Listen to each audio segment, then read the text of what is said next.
We should start the interview before we get, because again, we've talked for fucking almost 40 minutes and I know, everything. man. Well, I just like chatting with you, man. I could bullshit. So Well, I mean, everyone knows who you are. It's not like it's a mystery, but I'm oh, here with the artist formerly known as Luke the Window Cleaner. Now he's just there Luke. you go. I like that, man. Yeah, dude, your Uh, hair is epic long, dude. I'm digging it, dude. it's probably like down to like here or something now. I mean, it has got. I haven't cut it since what 2019, I think. So Really.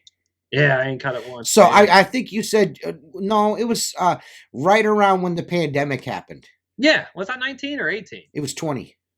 Oh, is it 20? Yeah. Oh, okay. Then I ain't cut it Because I since then. remember talking to you on Voxer, and you were like complaining that you couldn't get your hair cut. I want to go to this guy, and all the fucking barbershops are closing. I got a guy that I like that does one. He goes, you know what? And you were like, you know what? I think I'm just gonna let it grow. I'm just gonna done going to Okay, the that's barber. why I did. Yeah, 'cause I couldn't get my fucking haircut, and I was just like, and the whole I gotta wear a mask to get a fucking haircut. I was like, I'm not doing that, man. And Right. so I just didn't. I just never cut my hair again. So it's Right. just easier that way, man. So, I mean, what have you been up to, man? I mean, we'll get to some other points here later on, but I mean, what have you been up to? Just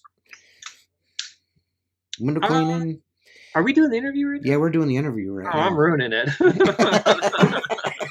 Well, like I said, we've talked for almost 45 minutes and haven't recorded the damn thing. You know what I mean? So, so what I have been, so we've been building our business. Been pretty serious about that, and how we've been doing that. So we've been really focused on, I guess, storefronts, and then I guess we've been focused on just handling whatever me and Rihanna can handle and being comfortable with being a really small company. So that's that we've been focused on that actually. Because I mean, I know there for a short time you were really pushing, you were really trying to get a good, reliable employee on, and has that experience bring you back to like, you know what, it's probably not it ruined me, man. And to be honest, man, like I don't think I've just tried getting a little bit more realistic, and maybe we'll revisit it, and that's fine. We could do that sometime, but keep going. We kind of paused on the whole hiring thing, man, especially with COVID. When that happened, it got really difficult on finding people and good people. I mean, everyone goes through this all the time. And I know it can be done. I feel like sometimes I sound like a real whiny loser about the whole thing. It's just, we've got a certain amount, we got a certain sales goal that we want to see that we hit every single day that we go to work. And we have been hitting that and exceeding it. And I think we can put back way more. We can put back quite a bit of money in savings and have a very comfortable life. And we figured out that we don't have to work, a million hours a week to do this either. Right. So I think we've just kind of like really, and it's taken a long time. I mean, I've done this like 16 years, and I don't know why. Maybe I'm a dummy, and my wife, she's got the business brains, but it's taken this long to really fine tune it to where I'm just now feeling like our company is starting to get a little bit more on like autopilot, and I just like, we know what's coming this season and how to schedule. Like, I know I'm only going to work residential 10 months out of the year. I take 2 months off. We go down to working 3 days a week during the winter. It's just all systemized now, I guess, in that regard. To kind of go back a little bit, you had mentioned that, that it's possible for people to run big businesses with lots of employees, and you sound a little whiny. I don't necessarily feel like you sound a little whiny.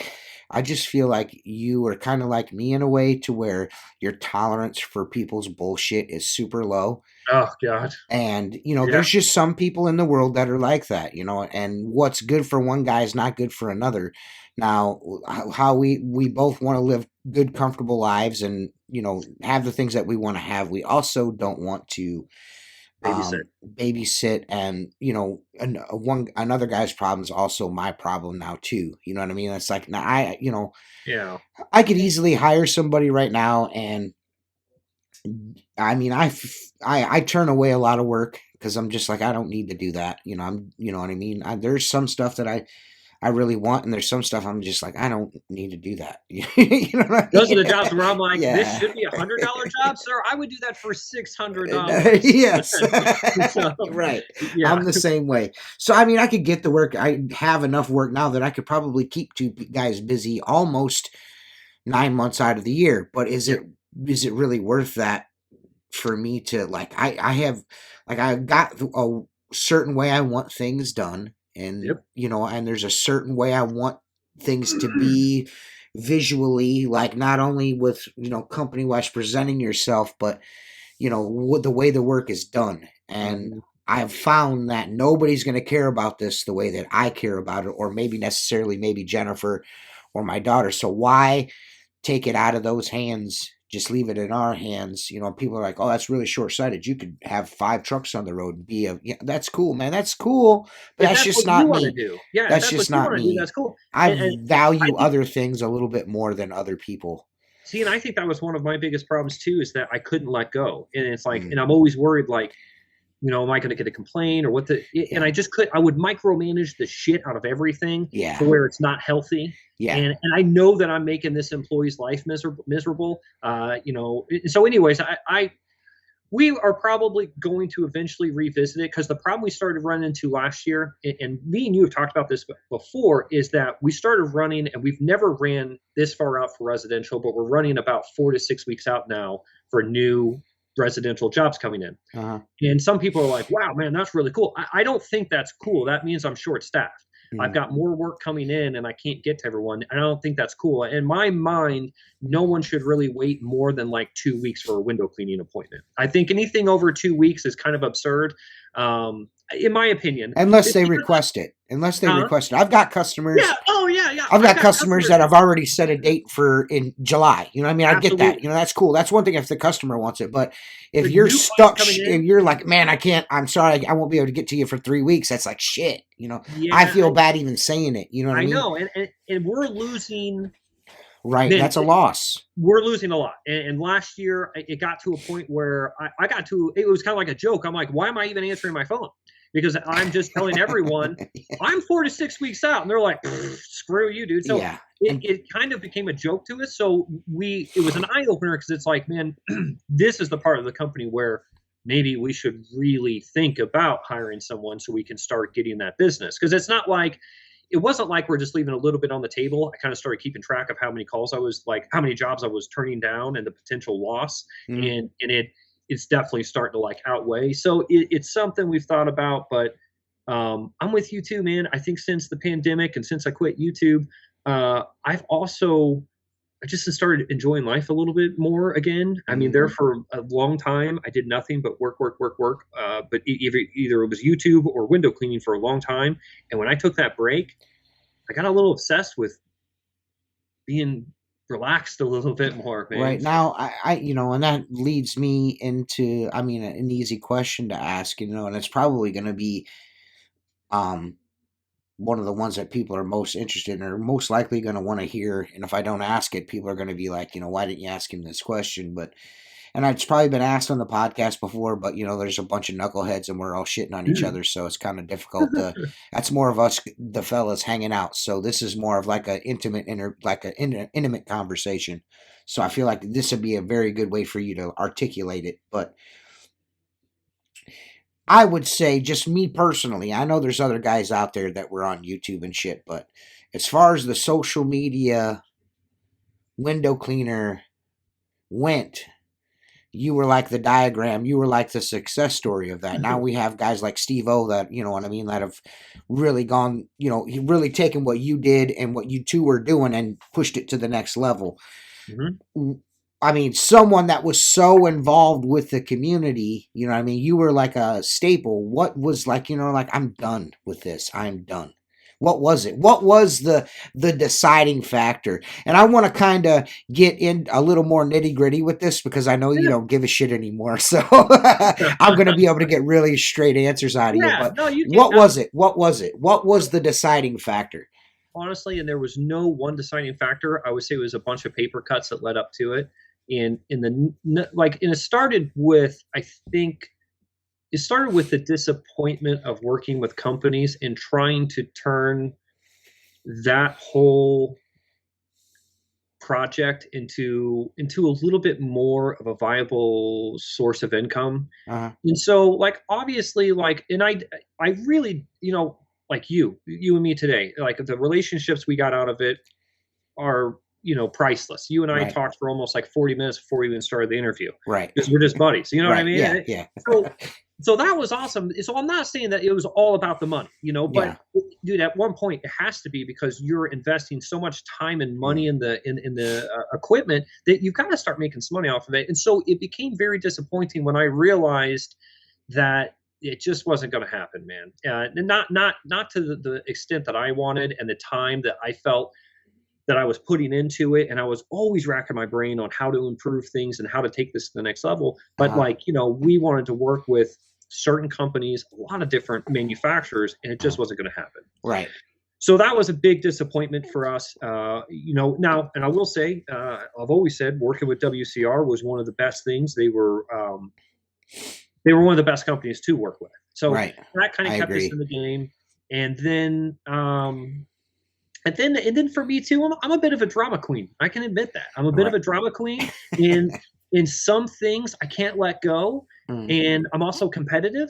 And so the thing is like, I'll admit, like, I'm competitive and I wanted to see my channel, our channel, I wanted to see it grow and I wanted to see it do well. And then when people attacked us, I was kind of new to social media, man. I've always told people, like, now I'm done. You can't. I don't have a personal Facebook really. That I use. I'm not on social media, and that's how it was before YouTube. So when I came to YouTube, I was pretty new to social media, and I didn't have that thick skin. So like, when like the outlaw battle between us and you guys and all that started. Oh, dude, I mean, you're talking about sleepless nights and hair loss and all kinds of shit, man. Yeah. I didn't do well with Totally. it. So that was also kind of the whole idea of me arguing with people online was definitely a nail in the coffin. It was another paper cut, and it really bothered my wife, like, a lot.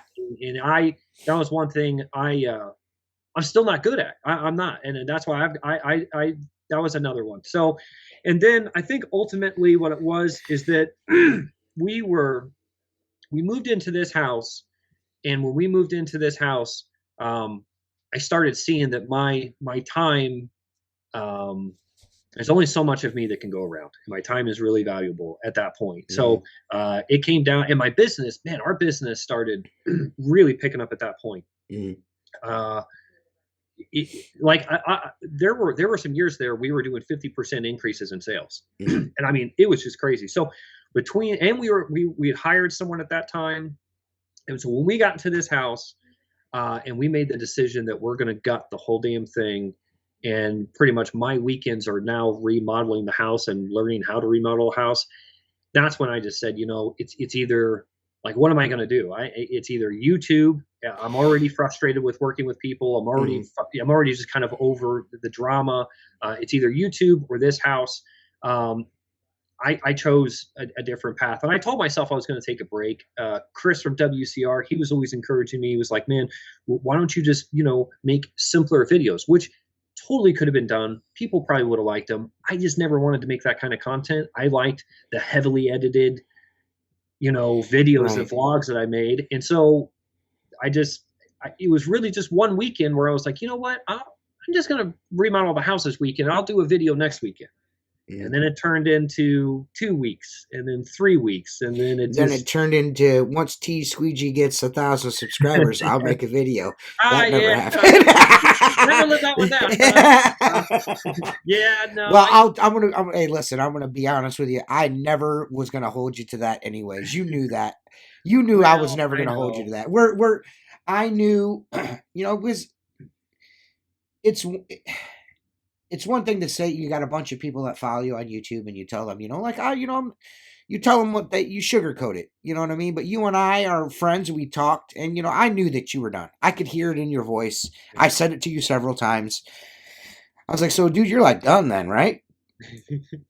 Like, no, I don't think I'm done necessarily. I'm like, oh, okay. All right. Okay. Yeah. But, there were several times we took a video, we took the camera with us.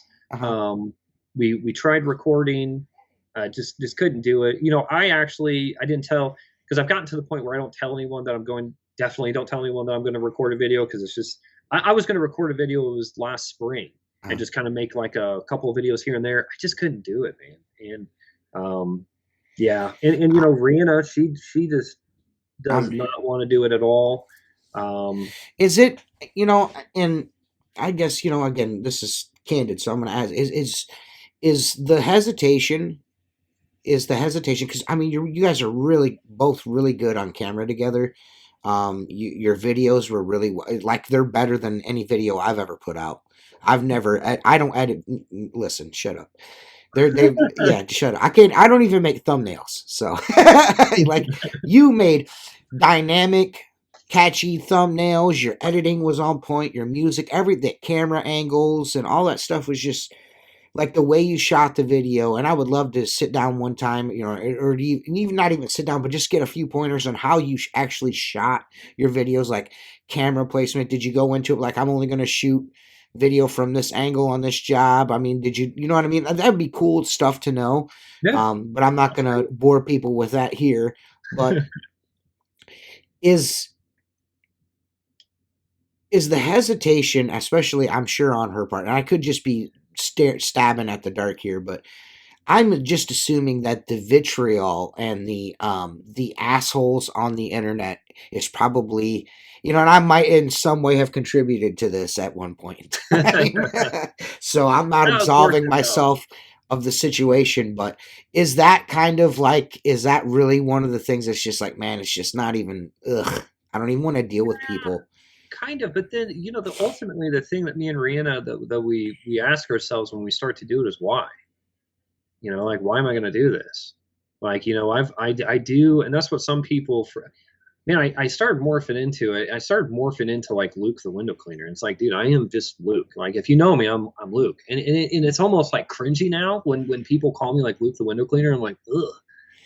Well, I could tell you, the dude that I met at the huge convention in person, the two people that I met, Luke and Rihanna, the window cleaners, that was not you guys at all. I was actually stunned and shocked. Once we started to talk more, I had you pegged as this one guy, and you couldn't have been on the more opposite side of the spectrum as a person.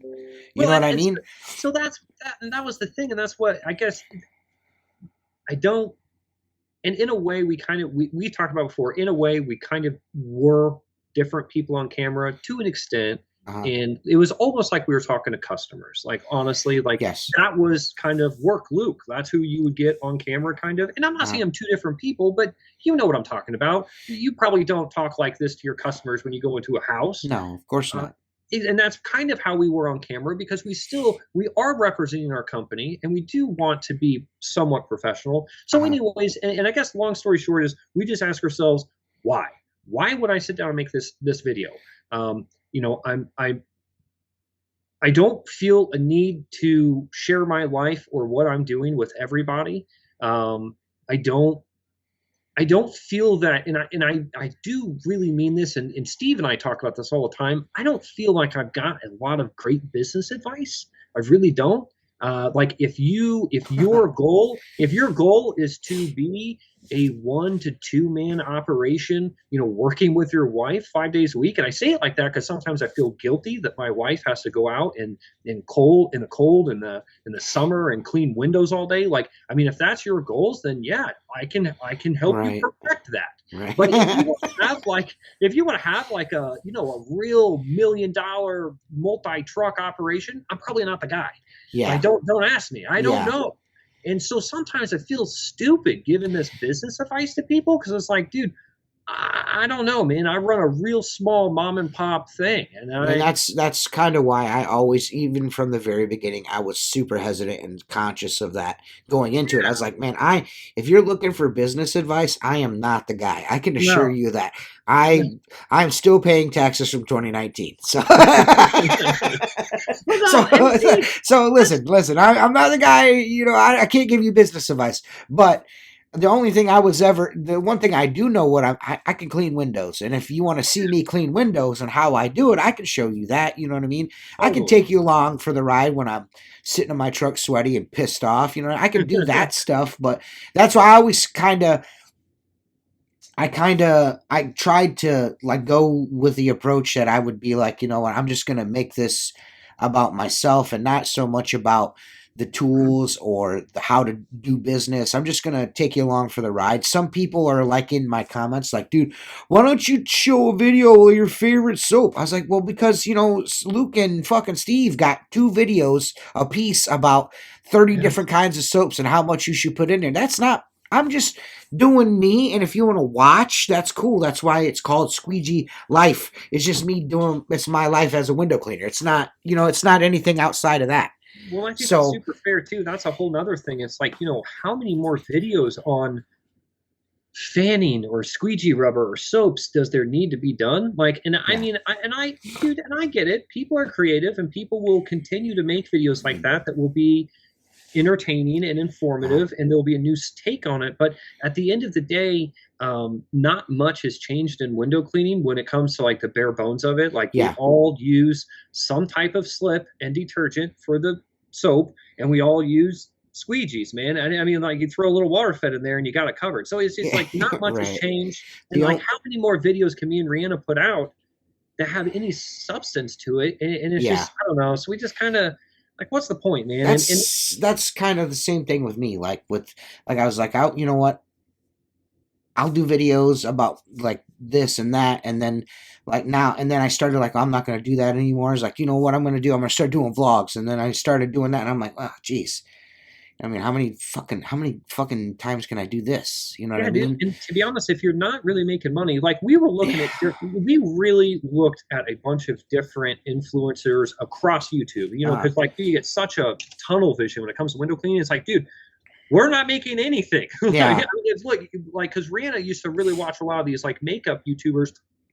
They're making millions of millions. dollars, Yeah, and I understand that that money might not be in the window cleaning tool industry, uh but huh, like that's where I just got frustrated. It's like I can't do this forever, because at the end of the day, what I am generating is great content for these companies to use for people to buy their stuff. right. And if we're not being compensated for it, like to the point that I want to be, then Uh, no, man. I just that's why I've kind of limited my video like tools and using like what I think about this tool and what I think about that tool. I've limited that to when Chris and Alex send me something to try out, I'll do a yeah, video on it. You know what I mean? Like, because hey they're man, we got the new gecko. You want to try it out? Hell yeah, man! I'll shoot a video, all that stuff. And I don't do like Steve-O does. Like this is what I think of it, but if you want to try, and I do the video like, man, this thing fucking sucks. Don't waste your money, dude. You know what I I mean? Like, know. so I've got to kind of do, and I always told myself, no matter what, even with the podcast, you know what I mean. I was just like, I'm just gonna be myself because Yeah. I don't have the wherewithal that you guys had. You know what I mean? Like you guys, I feel like you're to be commended for doing the building the channel and the social media, the image. You did it perfectly. You did it right like you were supposed to. And I also, another thing that I really respect you for is this. And you had a huge following. Everyone kind of like, this dude is like the spotless guy, cleans the windows, works with the wife. You were really good about shit, and then you were just like, fuck this. You completely, like, you didn't, you know what I mean? And I didn't do a not goodbye only, video. huh? What? I never did that goodbye Yeah, video. you never did the goodbye video, but you just said fuck it, man. Yeah, And that's what I then mean. You just gotta be done. not too long after, you said that, about a year or so after, you showed up on our podcast with long hair and like just essentially just like, we're like, listen, man, you were actually stepped out from behind that image, and we're like, you know what, dude, like, this is how I really feel. And I was like, man, this dude is fucking what a good dude. You're just a good dude, man. Yeah. Oh, thanks, I know man. people there's a lot of dudes in the window cleaning industry, especially on social media, that have a lot of hate for you, like that. What a fucking nerd, you know what I mean? But I don't, if people actually knew you as, on the level that I do personally, you're a really good guy. You know what Thanks, I man. mean? And I feel like sometimes dudes like Steve-O gets a lot of shit too.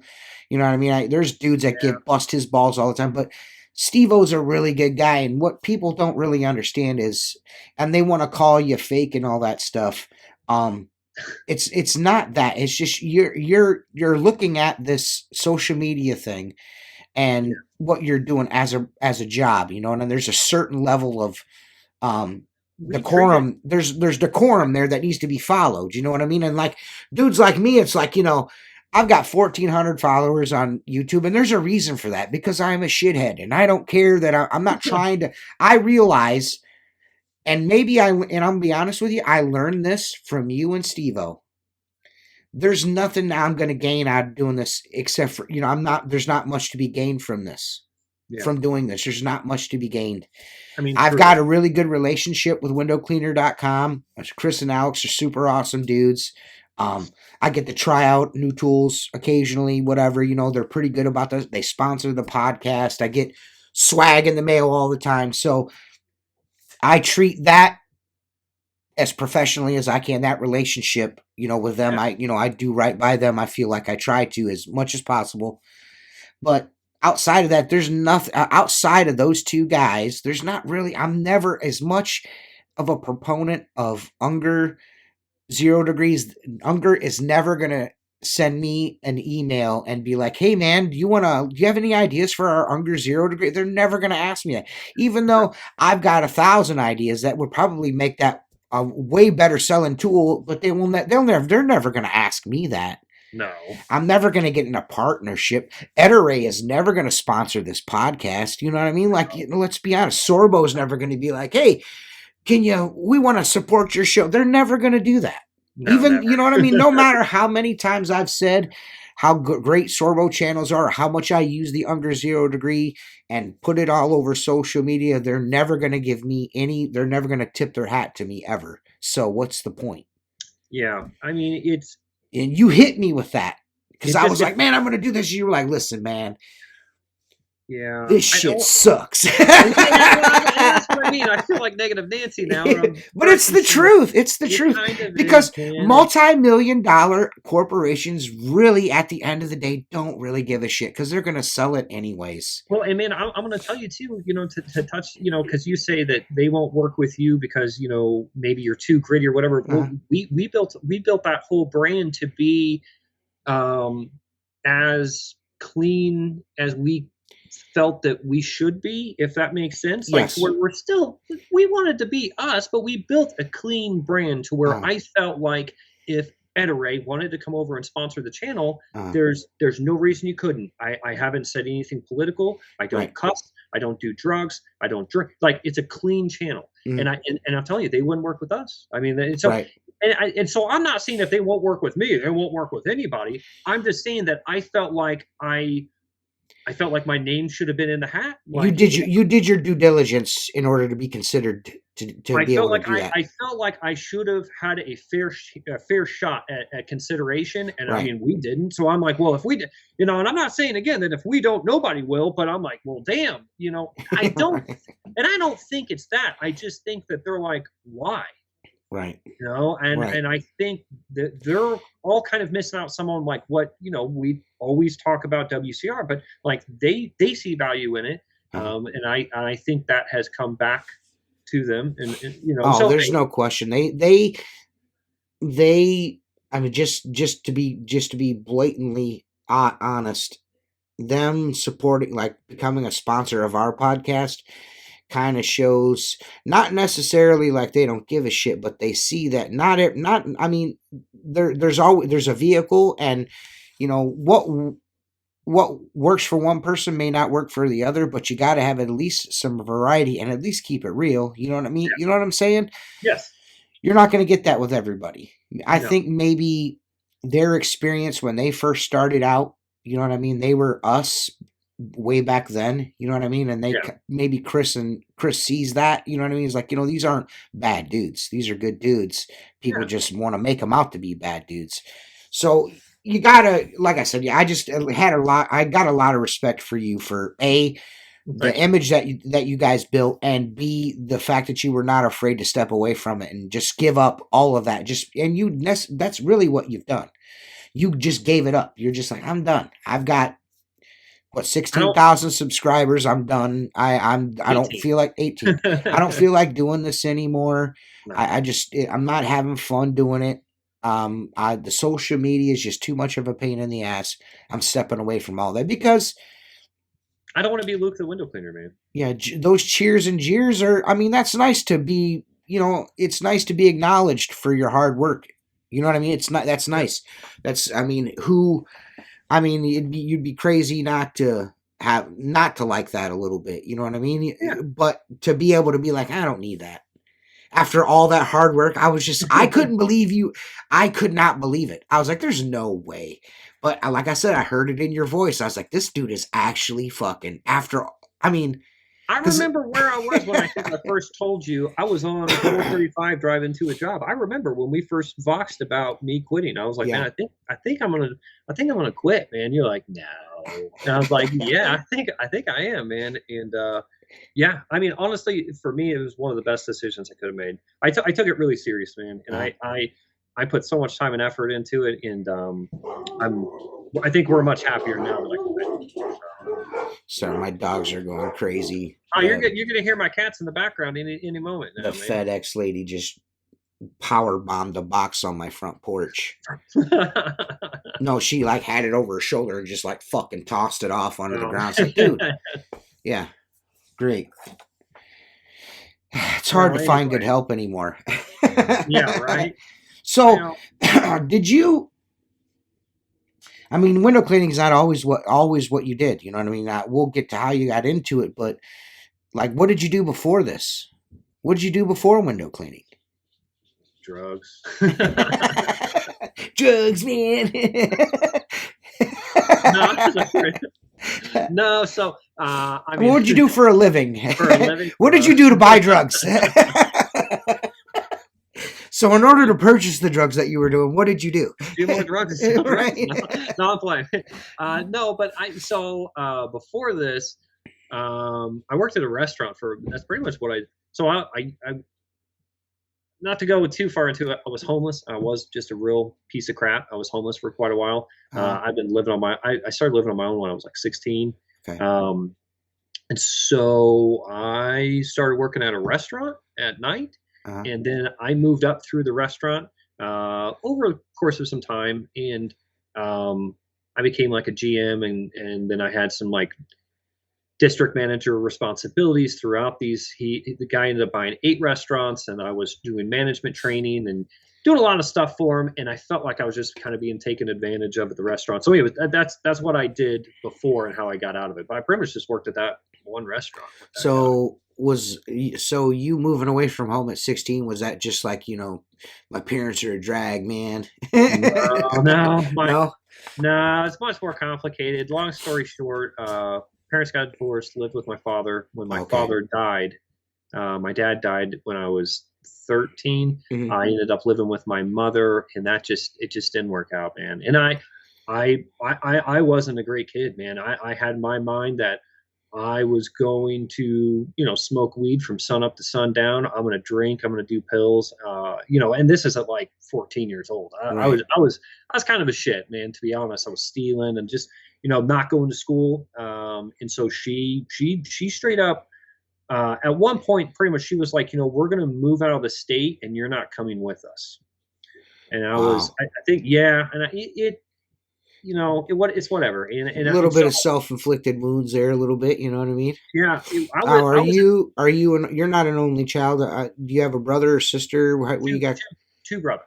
2 brothers. Okay. Yeah. And so at that time, my little brother and I were living together, and my older brother, he ended up staying in Kansas City, and we were in Illinois. And then when my mother said, hey, I mean, she's moved across the country. She's like, we're going to go to West Virginia, and you're not welcome to come with us, pretty much. So I had to figure shit out, and I got into a lot of trouble, and that's where I ended up becoming homeless, like literally sleeping. At one point, I was sleeping behind a gas station for a couple of weeks in the middle of winter, and that's when I was like rock bottom. And I called my older brother, and I was like, dude, I have no more friends. I've burnt all those bridges. Like I am at the lowest point I think I could possibly be. I need help. And so he came down from Kansas City to pick me up, brought me back to Kansas City, and he was like, dude, you're gonna have to get your shit together and get a job.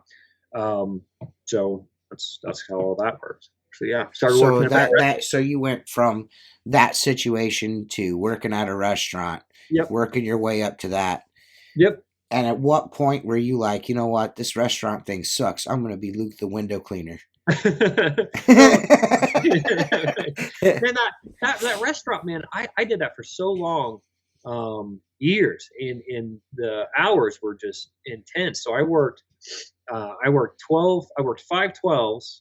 It was 5 12-hour shifts, and then, but they were never 12s, it's like 5 13s. Mhm. And then I was required to be at the restaurant on one of my days off to check. It was intense, man. I don't know why I did this. It was so crazy with salary. Mhm. And I started getting burnt out. I was like, man, I'm getting taken advantage of. There's got to be something better out there. My buddy that worked with me, his dad was a window cleaner. Mhm. And we had window cleaners at the restaurants. Mhm. And so I was familiar with what a window cleaner is and what they do, I thought. Mhm. And anyways, his dad, he's like, dude, my dad makes like, really good money during the summer. Mhm. And I was like, man, I bet I could do that. And so him and I went out and we went to business together, bought some squeegees. It was real stupid and didn't know what we were doing.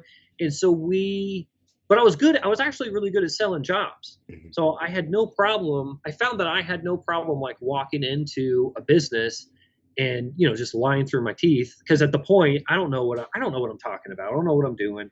So that's how we got started. And so we fell out, and I found out that partnership wasn't going to work. So I took it all on my own. And then I was just pretty much cleaning jobs on the weekends. And then I was doing the restaurant thing during the week. And then I found out quickly that wasn't going to last. I just couldn't do it. So I transitioned out of that restaurant to become a bartender, so I could do the bartending thing at night and then clean windows and build the business during the day. And I did that for like 3 years. So when you became a bartender, is that when you met your wife? Yeah, actually. Yeah. Ain't that weird? Ain't that super crazy how life takes you? Yeah, that's super cool though, dude. The craziest thing too is, so we met. She came in and she was my customer, Mhm. and then she had, I guess, like a huge crush on me, and I was just a super cool idiot that didn't know it. And so we met, and she used to be a regular customer of mine, and then nothing happened. She ended up working actually at that bar for a Mhm. little bit, and then I hadn't seen her in years, and then we met back up online on a dating site like years after that, and I was like, holy shit. Anyways, and then No shit.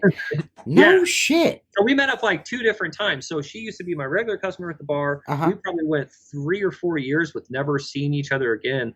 And then we found each other on a dating website. And Dude, that's crazy. That's cool as shit though. That's fate, dude. Fate. Yeah, I think fate. So fate.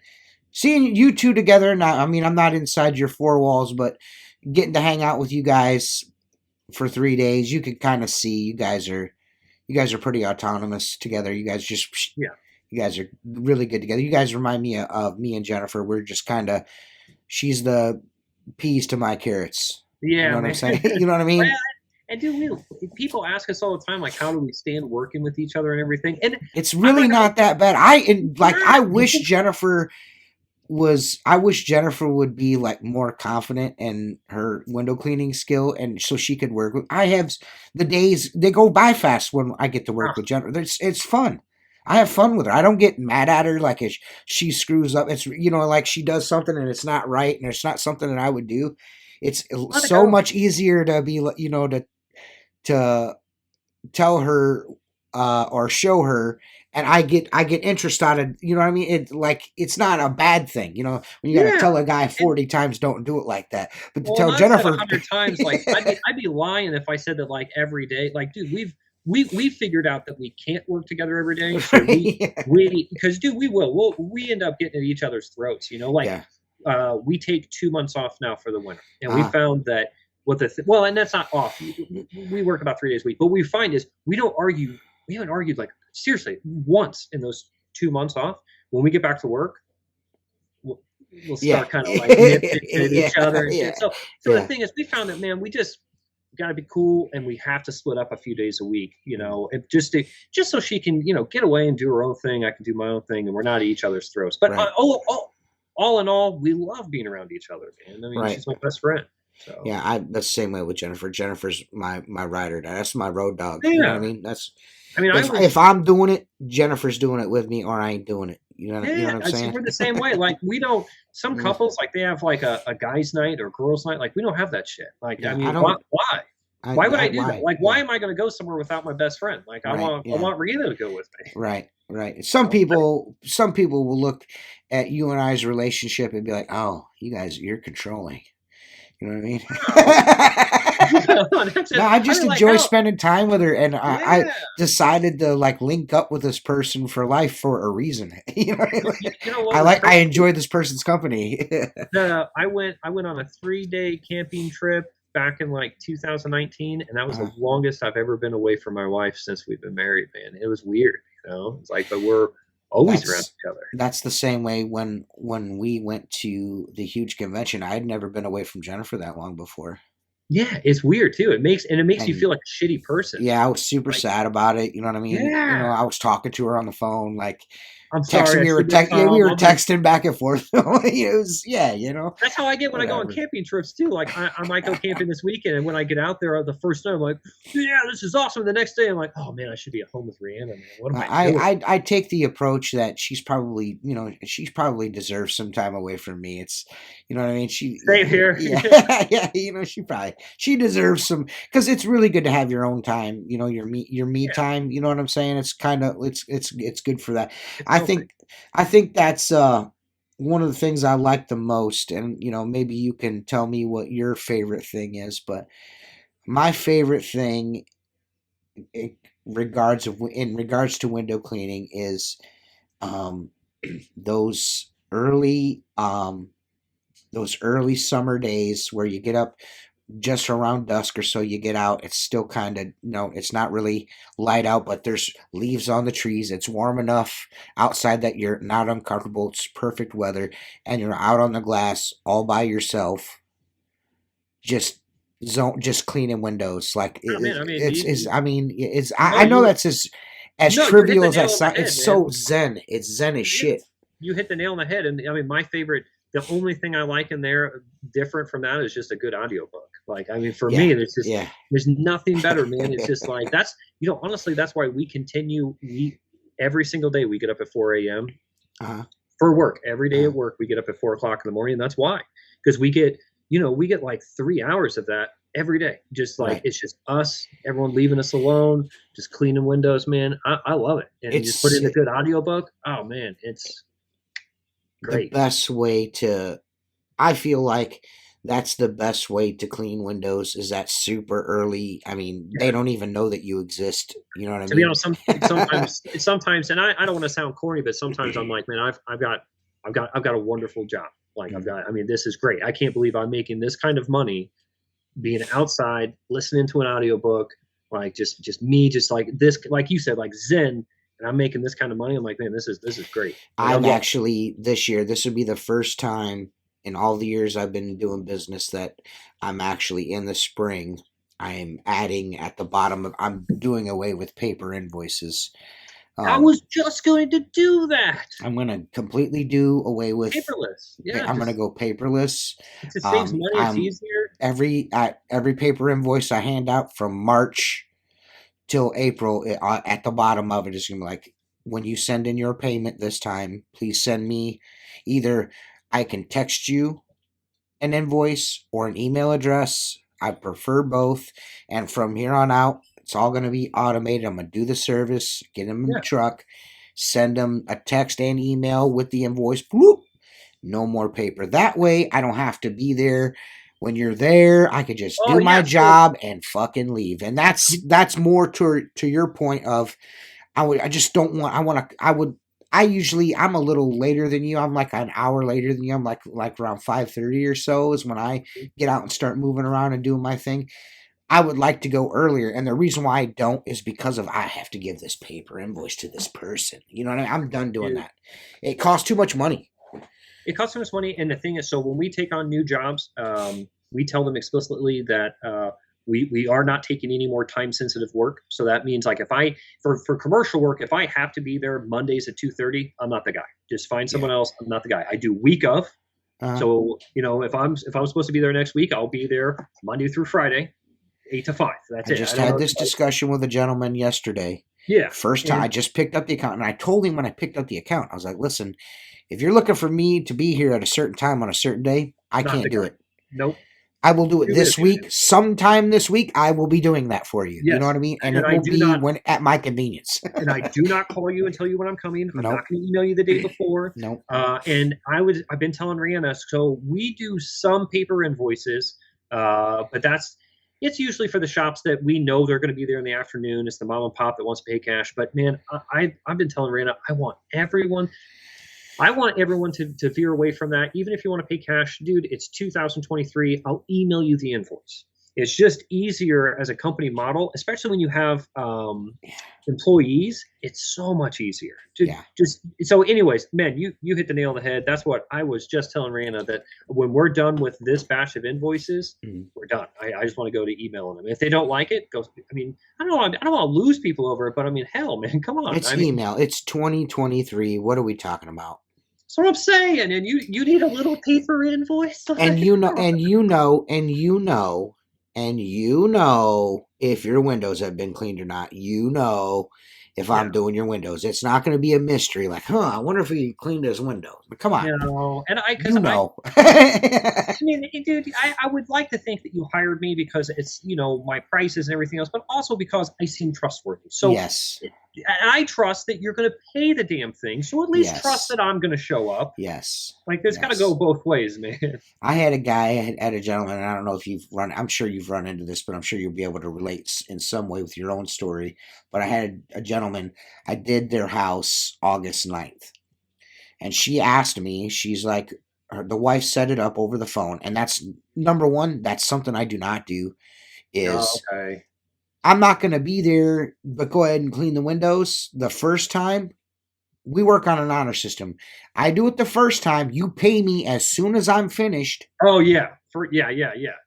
And I'm not saying you owe me money no matter. Like, if I do a shitty job, you owe me money. That's not what I'm saying. We're the same way. Commercial, residential, it doesn't matter. If we've learned first service, you pay upon completion. Yeah. So I do that normally. But this lady, I do every house on this one street. It's a very nice gated community. There's more to the neighborhood, but this one street, that's my street. There's another window cleaner. It does another little island off of that. You know what I mean? Or a peninsula, I should say. But I do all the houses on the right side. There's only about 3 on the left side I don't do. This is one of the 3 that I don't do on the left-hand side. They just bought the house. Neighbors recommended me. So, you've already got a little bit of, I trust you a little bit already because one of my really good customers recommended me. So, I'm like, okay. So, they live right across the street from each other. I do the service. Her husband's there. They're having he's having a putting green put in. And not only is he having the putting green put in, but he's also got the lighting guys there to relight the house, the landscape lighting. And they're having artificial turf put in so they don't have to mow the lawn anymore. Which is, he owns a car dealership. I'm there. I do the windows. He asked me, hey, do you mind coming in and doing this window above the foyer? They got a big, window in the foyer. They can see their chandelier and all that, opulence. You know how opulence is. You live opulent. I'm sure you've got a large chandelier in your home too, right? But I do the window for him, do the inside. I hand him an invoice, and I'm like, here's the invoice. And he's like, oh, my wife's not going to take care of that? I was like, she said that she would mail me a check. I said, but I'm just giving this to you so you have it. So he's like, well, just set it on the counter. I was like, okay, I set it on the counter. Went in the house, set it on their island. Thought nothing of it. A month goes by, I'm not paid. So I give her a call. Hell no, too. She doesn't answer. I'm right. Again, I gave her the benefit of the doubt. This is not something I normally do, but I made an exception this time, and this is just to show that you never make exceptions to any rules. So I do the I do the obligatory, like send a text message and call, leave a Hey, voicemail, just in case you nothing. missed it, you never paid the invoice. Yeah. So she calls me back and she's like, I never got an invoice. You never mailed it to me.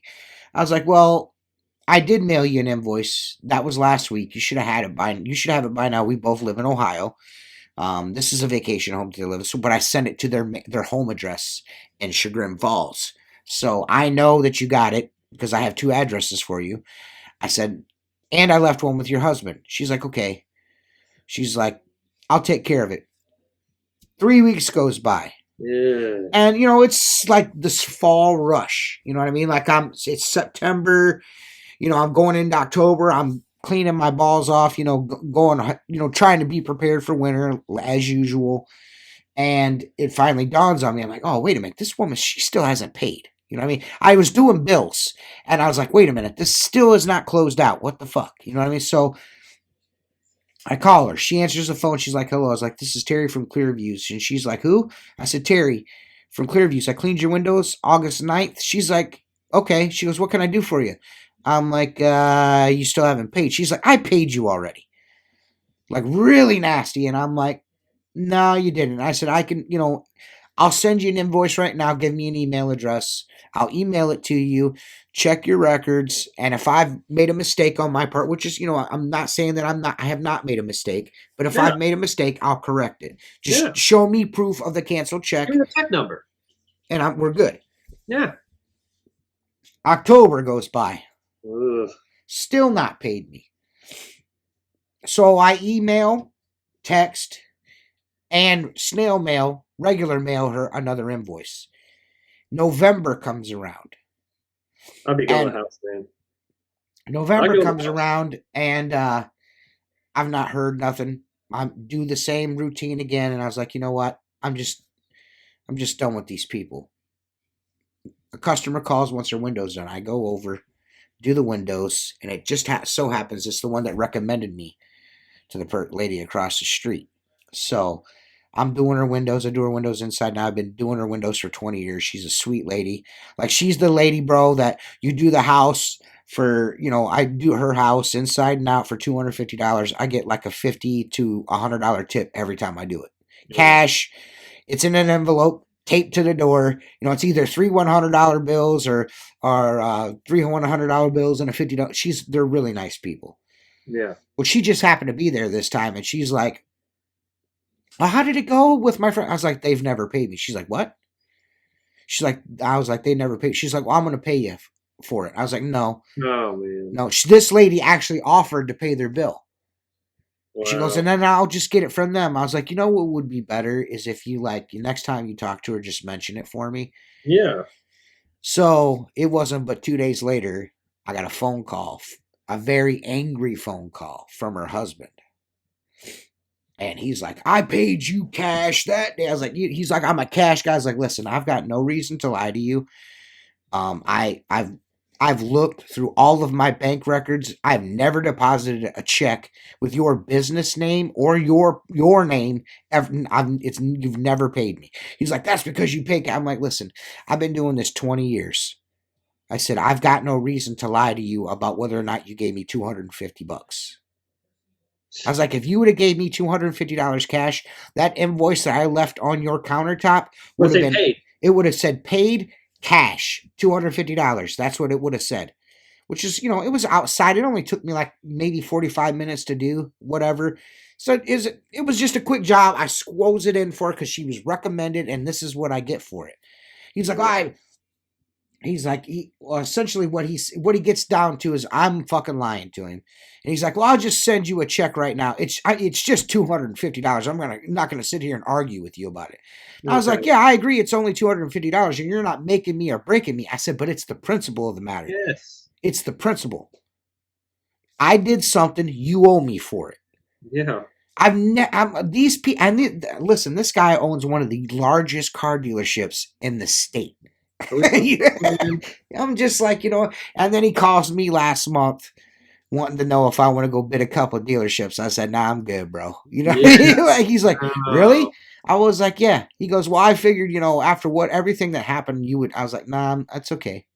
No, man, I don't want to work for Right. you. Right. His wife called, wants to schedule the house. She's like, I'll pay you up front on Venmo. No. I was like, it's okay. Yeah. And she's No. like, well, I don't know. She goes, I was like, I said, that's cool. I accept your apology. I said, but, the way that I was talked to on the phone, I was just like, I don't want to, I mean, somebody else, there's probably a better relationship with you out there than the one you're going to have with me. Cause I told her, I said, straight up, I said, that's always going to bother me. Every time I come to your house, in the summertime, sweat my ass off. I'm sweating my ass off for somebody that called me basically a liar and a thief. You know what I mean? It's just like, I'm Yeah. good.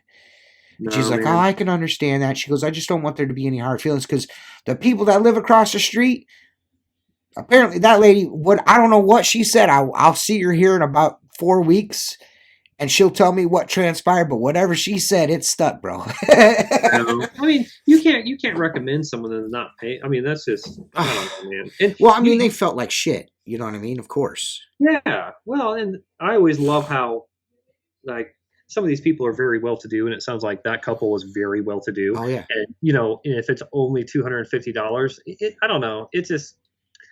It really is. I mean, in the grand scheme, it's in the grand scheme of things, it's really inconsequential. I mean, my calendar was full when I did that. Yeah. I mean, the only reason why I did it is because I had to do the 2 houses across the street. It was just the outside. I bid it high anyways. You know what I mean? I probably bid it like $50 more than I should have. And I only did that because I was like, I don't really need to do this, so I don't really want to do it. But they accepted the bid, much to my chagrin. You don't know you don't know what kind of a psychopath I will become over $35. I mean, I'm serious. I mean, that's the way you can't, it's our livelihood, of course. It's a business. And that's what I explain to people. It's my business. And if I just let that, I don't care if it's $1. If I let it go, it's principle. And I feel like if I let that go, then why won't I let go $10,000? Like, exactly. I can't do that. Exactly. I need to collect this money. I think out of all of our years in business, I've been stiffed twice now. I got stiffed at a restaurant I've been stiffed at 2 restaurants that filed for bankruptcy.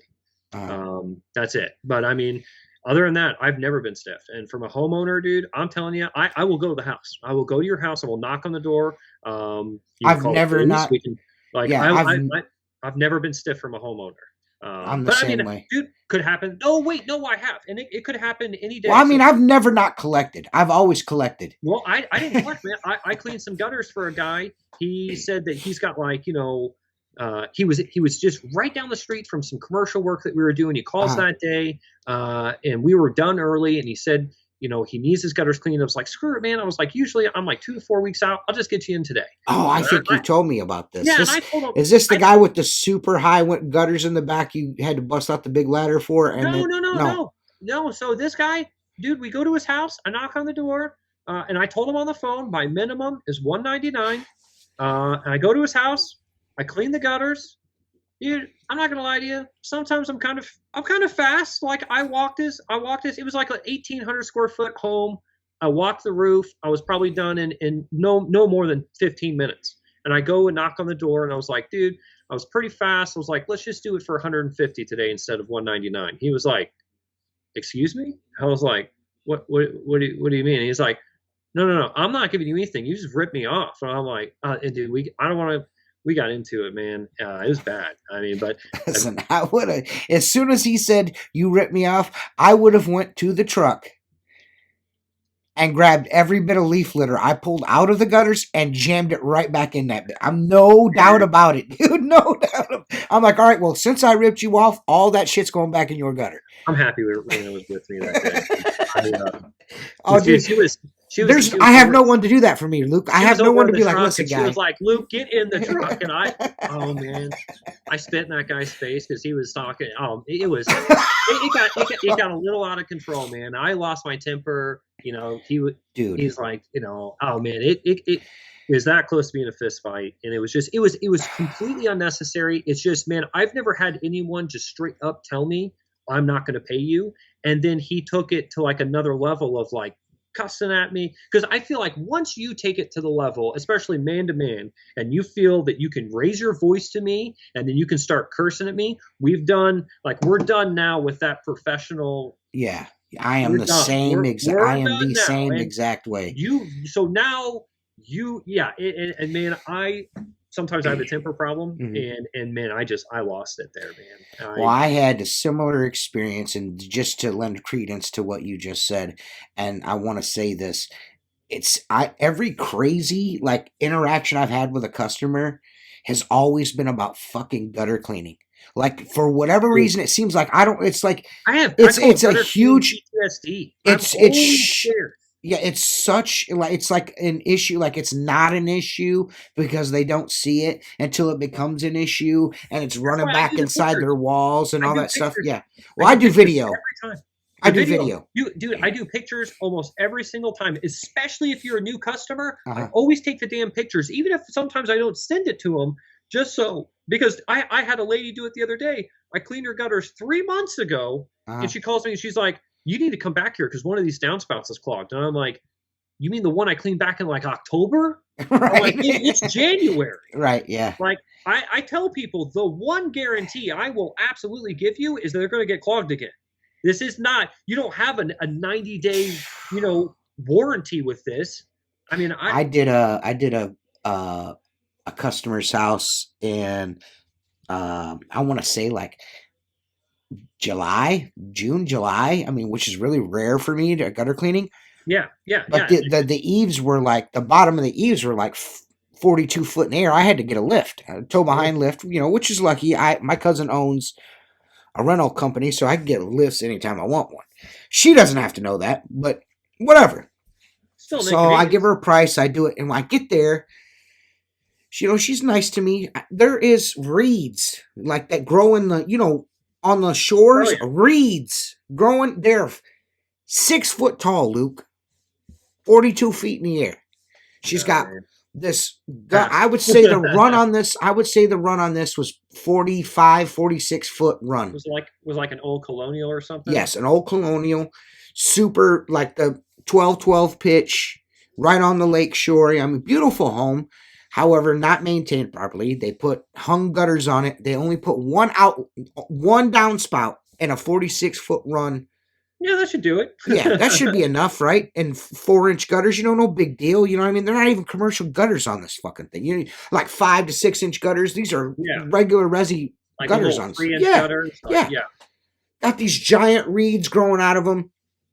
I go up there, I clean it, and I tell her, I was like, listen, I cleaned this out, and I've done everything I possibly could. Even so much is what I did was I went up, I pressed the bottom of the lift basket up against the one far end of the gutters where there was no downspout, so the water would run out. You know what I mean? I had to do something. I was like, I told her, I was like, you really need to put a downspout on the other end here. It's like that. No matter how clean these gutters are, you're always going to have water running over. So she calls me like 3 weeks later, and she's like, well, I'm going to need you to come back out here. That gutter. I was like, listen, like I told you, that needs another downspout. She's like, well, the water's running everywhere. I was like, well, because it needs another downspout. She's like, well, I have a drone, and I'm going to take pictures, and I'm going to post them on the internet showing that you didn't clean my gutters after what you charged me. I was like, okay, go ahead and do that. I had all the pictures I needed. Well, she flew that drone and found out that I was telling the truth. Those pictures never surfaced. She never called me back. Dude, you got to protect yourself. It always seems like the gutter people are always trying to, like, that didn't take, you're charging me $200. Then get up there and do it yourself then. So what, 2 things that I've started doing, man. One, we only go up to 26 feet now. I tell people if it's over 26 feet, pass. I don't do it. We turn them all down, man, all of them. Because the thing is, it's like, dude, it's just more headache, and it's absolutely more dangerous. So it's like I can crank out like a shit ton of little like 199, 2,000 square foot homes. Why do I want to go mess with your 6,000 square foot, 6,000 square foot home that's 32 feet in the air? I don't want to. Like, I can make more money doing the little job. So I just pass. I pass on them. I leave those jobs now to the young dudes that are still like ready to get after it. Yeah, okay, have at it, dude. And then the thing I do, man, I swear to God. So I started doing this, and I think it sets a good tone. I tell them on the phone, I have a minimum of 199. They say, that's fine. And I said, but listen to me. That means if I am there for 5 minutes and they start laughing. I'm like, I'm being serious. If I'm there for 5 minutes, you're telling me right now that we agree this is $199. I'm the same way. I know, I do it. So when I show up, I got don't that feel from you. guilty when I jump off your roof in 15 minutes and say, hey, that's, and dude, we try to be human beings. If I'm only there like 15 minutes, I'll be like, hey, you know what? Let's just do 120. Yeah. And so, because I've already set the tone, like, dude, I told you on the phone, if I'm there for I'm the 5 same minutes, it's $199. And so I learned that was one super valuable lesson I learned from you was the set price on gutters. Like, this is what I charge. This minimum. Minimum $199. Well, I only got 2 gutters. This is what I charge minimum. Well, I only have gutters on the front and the back of the house. Listen to what I own. This is what I charge minimum.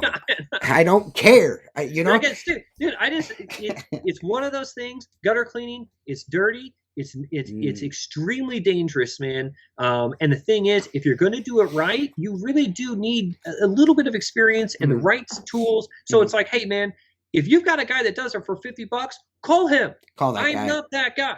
The last guy charged me $50. I'm like, well, where is that dude? Call that dude. I was like, listen, I'm not I always tell him, like, listen, there may be exceptions. If I get to your house and you've got 2 gutters on your house and I'm up on the roof for 10 minutes, I'm not going to kill you on it. You know what I mean? I'm not going to destroy you. But, I do the same thing, man.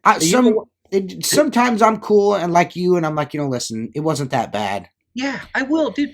I'm not going to get up on a dude's roof, charge you $200, and he's only got leaf litter on where his downspouts are. That's kind of like that's. Dude, like we'll literally show up to like a 700 square foot home. They've got like 10. They've got a total of like 20 feet of gutter. Yeah. It took me longer to get out of the truck and get my ladder off the rack than it did to clean your gutter. Yeah. I can't get down and tell this 70-year-old woman that that's $200. Yeah. I'm like, I always say that, preface that with like, this is my minimum, but there are exceptions to that rule. Maybe you'll fall in that category. Maybe you won't. Maybe you won't. Yeah, but right now, worst comes to worst. This is $199. So like, I mean, so there's no argument that, hey, you took dude, what was that conversation we just had? And the one thing that we started doing this year, I don't quote gutters over the phone anymore or any of that. I never do that. Well, I used to with the square footage. So I asked the square footage, the height, and if you have gutter guards. Uh-huh. And dude, I never really lost on that because when I go put the job in on house call, I see the house. I see the square footage. So, I mean, obviously, now the thing we do now is pictures. I tell them to take, just like we do our window cleaning quotes where they have to take one picture of each side of the house from outside, we do it with the gutters now. Because, dude, I'm really doubling down on I don't want the big houses anymore. I mean, we want the small 2-story house. That's what I want. Those, I mean, if it's over like I said, over 26 feet, which, technically 28 is where I should be for 2 stories. I pass, man. Hard pass. I just don't want to do it anymore. Yeah. I do. I think maybe I have I pretty much don't even fuck with gutters anymore. Like I have a couple. Yeah, I have a couple of retirement communities that I do that want their gutters cleaned now. And I finally bid the contract. I got one that I got to use a lift for, which I've been doing for a long time. I do a lot of business with them, so it just makes sense. Yeah. And then when I have the lift out there, I do I cover their pavilion umbrellas because they're like 20 foot tall. I put the covers over them and, clean the lights underneath the carports, get unscrew the lamp, let the bugs fall out, put a new light bulb in for them, whatever. I mean, I don't do it for free, but it just works out. And then another one, I've been doing the windows for him for years. And then finally the dude's like, do you clean gutters? And I'm like, yeah. He goes, man, I wish I would have known that. He goes, we've been paying this guy. He doesn't ever do it right. And I set up a ladder and I do 4 units and just get up on the roof with a leaf blower. He's like, yeah, just blow it out. Just blow them out we'll have the landscaping guys pick it up. That's all I do anymore, man. I made like fucking $6,000 in 2 days. You know what I mean? Dude. And I wasn't there all day neither. You know what I mean? I was dragging my feet and listening to fucking audiobooks and stuff, just think about, because I was like, man, if I do this too fast, they're going to be like, dude, how much money are you charging? Man, and I was half of what the other guy, and I felt like I was high. And he's like, that's half. He goes, and you did a better job. I'm like, man, you shouldn't have told me that. He goes, Better- well, he's got, if you want to raise the price next year, we got plenty of room to work. I'm like, no, it's good. Because I do the windows too. You know, I get the windows every spring like clockwork, the same week every year. Hands down, gutter cleaning is the most profitable service we offer in our business. But man, it's just, Ooh. I know, I hate it, man. Like, I mean, literally on average, we're cleaning 800. We do 800 gutter cleaning stops a year. I shouldn't say like, because some of those are like repeat customers or whatever, but on average, we're doing about 800 a year. Man, though gutter cleaning days are the days I was close to that. We make our best money on gutter cleaning days. Like we do. I mean, there was one day, I'm not exact. So, but you know, and I'm not trying to.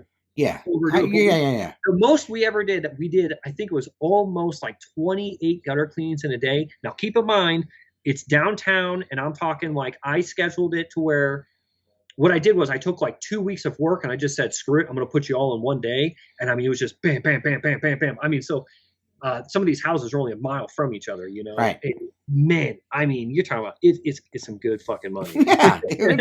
Yeah. But the thing is, it is the most disgusting, I'm not a fan. work. Yeah, it's super sketchy. I don't think people don't in this industry don't really realize the peril that they're putting themselves in. They don't. We got dropped from our insurance last year in the springtime. My insurance notified me, and they're just like, you're not. I forgot they fancied it up, but they're just like, we're not going to be able to insure you anymore. And I'm like, what? And so they said that their company no longer has an appetite for gutter cleaning. And I was like, really? So do you know how hard it was for me to find a new company? Because every company, they're like, okay, what are your services? And I'm like, window cleaning, gutter cleaning. And every one of them was like, sorry, can't work with you, man, because of the gutter cleaning. I found this State Farm. I found State Farm, and they were willing. I think he got some weird underwriter. That's funny because that's the only person that will insure me. Oh, State Farm? Yeah. Yeah. And I had that problem when I first started out 6-7 years ago. And now that it's been by myself, I couldn't find anybody insure me because of the gutter cleaning. They're like, State Farm is who I'm with. Because it's so dangerous, man. But yeah, State Farm, because I think we were with some like weird wonky company before that, and then I think they kind of like caught on, man, to Well, I mean, I go through like a State Farm representative. He does all the insurances, but they were the only ones. State Farm was the only one that would consider covering me. No, so that's who we use now. Yeah, and he does. I mean, so we just switched over everything to him. So and, it's pricey, but like you got to have insurance. You know what I mean? So it's kind of like, what do you do? And that's why I tell people when they want to, kind of give me a hard time about my costs. I'm like, dude, I'm not the neighborhood kid, man. I was like, you do understand that kid comes to your house and falls off your roof and with no insurance, like you're going to pay for that. Yeah. So that $50 window cleaning just turned into $100,000. Right. I mean, and then you have guys like I dealt with yesterday that wants to be added as an additionally insured for a $30 a month fucking exterior only window cleaning. I've gotten to where those kind of jobs, I'm like, dude, I think I had a job not so long ago. They wanted something crazy from us for a commercial job. And it was like maybe it turned out to be like, it was going to be like $1,000 a year. It's like monthly stops. So I'm like, dude, this doesn't make sense for us. Well, we had that conversation yesterday, and I told him, I was like, listen, it's going to cost me half. I was like, so adding you is going to cost me about $20 a month to my insurance. I said, I'm doing this job for $30. I'm going to make $10 every time that I do this. That doesn't make sense to you. And he's like, well, I was like, and when we discussed this, you said you just wanted a certificate of insurance. So I have no problem providing you with. So I was like, we might have to discuss the price. And he's like, well, whatever. I just, so I went to my insurance agent. I was like, listen, contact these people and find out the parameters in which they're working. My insurance agent calls me back. He's like, you're not adding them. He goes, I sent him a certificate. You're good. You know what I mean? I carry like $3 million in aggregate. You know what I mean? Like, what the fuck am I going to break on the front of that bitch? You know what I mean? Like, what am I going to do? Am I going to drive my truck through the front of this bitch and kill everybody inside? You know what I mean? Like, I have never been willing to bump up my insurance until we got that large account last year. Uh-huh. I mean, and now they're sitting at the end of this year, they'll have over 110 stores. I flexed for them, man. I was like, all right, dude. Yeah, I mean, dude, and there's not. I'm not saying that I'm not willing to do that. There's companies I make a lot of fucking money with that I'm willing to do that. That's my point, because that account right there is over $100,000 a year just for them. I'll do it for you because this financially makes sense. For the account that's $35 a month, dude, I told him, I was like, listen, man, I'm just gonna have my insurance agent get a hold of you, and you guys can discuss what your parameters are, why you need that, and then my insurance agent's gonna talk you off the fucking ledge. I've got a better idea. Why don't I add you to my insurance? I pay you $35 a month, and I'll come clean your windows when I feel like it. But he was like, well, it actually turned out to be a good thing. He talked to my agent, and then he hit me back up, and he's like, yeah, he goes, I got your certificate of insurance. He goes, he goes, you know what? Just to make it a little more worthwhile for you and everything, he goes, every other month, I want you to do it inside and out. Can you give me a price for that? Shot him a price for it, $150 for this little office. It's going to take me no time at all to do. And then now it makes sense for me. You know what I mean? Like, you know, then it makes sense. Yeah, it makes sense now. He's like, he was like, once I talked to the owner about it, we discussed it. You know, he had mentioned before, he's like, well, we might have the insides done when I first met him. And I was like, well, all right, cool. You know what I mean? I didn't give him a price for it, but he was like, talk to the owner. He's like, we see what you're saying. I was like, cause I'm not making any, I'm essentially paying you to clean your fucking windows. You know what I mean? And I was like, I didn't want to just come right out and be a jerk and say that. I was like, because this year I'm more gearing myself to, I'm trying to pick up more storefront work. I got away from that for a couple of years because of the pandemic and everything. And the way the economy's going right now, there's some dudes that have kind of fell off in the area. And I'm just like, I'm going to try to build that back up to where it used to be. Yeah. But I'm also not going to be taking $20 jobs and shit like that. You know, that guy that I was talking to, it just made sense because there's so much stuff in the area that I do. It just made sense for me to like, it's a good, they're going to pay me. There's a clause. They're going to pay me within 10 days every time. He goes, you come do the service, you'll have your check within a week. I was like, you know, there's not very many storefront accounts besides the cash ones that I do that come that quick. You know what I mean? So I'm like, I was like, you know, so cool. You know, I'm willing to, he worked with me. I worked with him. It works out. Dude, I was going to say, because I keep seeing guys raise prices and everything. And so this year, last year, you know, we keep doing this, but last year our minimum was 45. This year we're bumping our minimum to 55. So that means like, dude, I am really sorry, but if you have, like I've got a quote right here I've got to send when we're off the chat here, but like 55, man, that's if you've got 2 windows, 1 window, it's $55. That's my base price for storefronts, dude. Like, because by the time we get in the truck, I put in all your information, I pay my taxes, I pay my, like, I'm not making any money, man. I mean, it's 2023. Yeah. So like, there's just those jobs out there. Like, I get it. You know what I mean? You got a small storefront. You want to keep it looking sharp and everything, but I just may not be the guy for you. No. And I lose shops. We do it all the time. And I'm thinking like, you know, so we've been reevaluating our pricing, and, you know, I keep a price increase list of, we go through these clients that we have every year in residential, they got to get raised. So, but man, like, we raise your prices. I'm going to be honest with you, man. In all the years I've been doing business, I've never raised my price on a residential. I do it. So the thing is, we look kind of like, if you haven't had a price raise within 5 years, you're getting one. And that's what we do now. So we go through, I keep a list, and finally got smart and made a PDF sheet. I keep it on my phone. So I make those changes because, dude, my new customers though, I get pretty good return. I grow every year in the residential market. Yeah. Those people pay out of the fucking ass. You know what I mean? Like, I'll be honest with you. No, the new customers, I'm saying the new customers get that price. You know what I mean? I know. It's so difficult for me for me. I know, yeah, I get it. Look, everyone's different. well, and for me, it's like, man, and people have got to understand this is Mhm. business. And the thing is, if you want, like, I have customers just like you that I've been working for 8 years or 10 years or whatever. And it's like, Uh-huh. man, we're cool. You're a cool person. You're super nice. But if you still want Luke to be here every year and to be happy and to want to come clean your windows, you need to pay what that Right. new customer just called me for. Right. Because I don't want to come here. Makes sense. And man, It does. you know, the hardest thing is I'm actually a big wussy, and Rihanna's the one that makes me do. I say make me, because she's like, and because she's just more business minded than I am sometimes, and she's like, no, she's like, look, this is business. They want us to show up on time and show up in a clean truck and have the best equipment and do the best job, dude. We've got to raise their cost. Yeah. And it's hard sometimes. Like Yeah. I've got a lady, you know, dude, I don't know how she was flying by on this cost, but I'm like, oh, dude, I can't do that. Well, I make more money doing commercial. Like what? I mean, so yeah, for me, I gotta be honest. Like for me, when I took the company over, these customers that I inherited about 120 residential customers. They were paying the highest price in this area to have their windows cleaned to begin with.